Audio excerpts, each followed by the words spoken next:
greetings, salutations, transformations. Let's return to history for another slant on biblical matters. When God called Israel out of Egypt, most of the people refused to follow him and died in the wilderness. The old Hebrew people ceased to exist and were transformed into Israel, their new name. The Israel that entered into the Promised Land was a new people made up of a mixture of Hebrews and converted Gentiles. The mixed multitude had leaders such as Joshua, a converted Hebrew, and Caleb, a converted Gentile. By converted, I mean entered into the Mosaic covenant. According to Numbers 13:6, Caleb's family had not only been adopted into the tribe of Judah, but had risen to prominence in it. This event is directly in line with the New Testament situation. The wilderness wanderings lasted for 40 years, and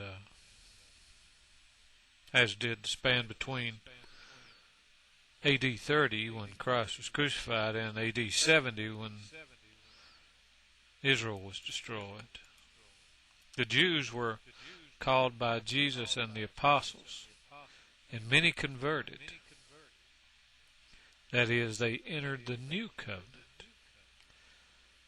Some reverted to Judaism, turning into apostate Judaizers, and like the apostates in Moses' days, they died in the wilderness by AD 70. Meanwhile, many mixed multitudes, Gentiles, joined the kingdom by AD 70. It was time to enter the Promised Land, and the old Jewish people ceased to exist, being transformed into Christians, which was their new name. The same kind of event happened at the exile. A study of the book of Ezekiel will show that God called his people out of Judea into the wilderness of exile, where he tabernacled with them. People were given a choice: either move forward with God or perish by looking backwards to the old ways. During the time of the exile, as we've seen, many Gentiles were converted into the nation. By the time the exile was over and the people returned to the Promised Land, the old Israel ceased to exist, being transformed into Jews, which was their new name.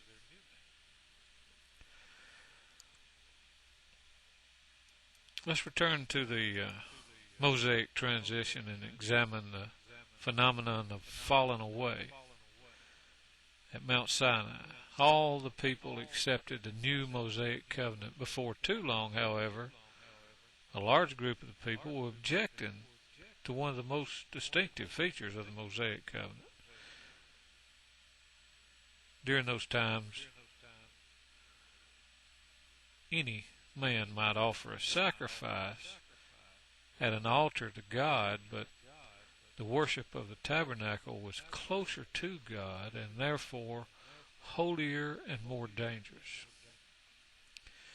It's dangerous for a sinner to get too close to the consuming fire.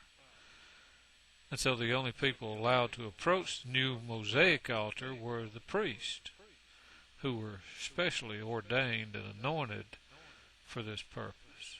God forbade all sacrifices except that conducted at the tabernacle, which meant that the Hebrew people were no longer permitted to build and sacrifice at altars, as it became clear that the people had lost this right. Those who did not perceive that the Mosaic covenant was in fact more glorious than the Abrahamic covenant, they rebelled. Their argument was that all the people are holy and all the people are priests, and that Moses and Aaron were exalting themselves over the congregation. They were drawing the wrong inferences from Exodus 19:6 because they were clinging to that older covenant. This group of rebels is closely paralleled with the Judaizers of the New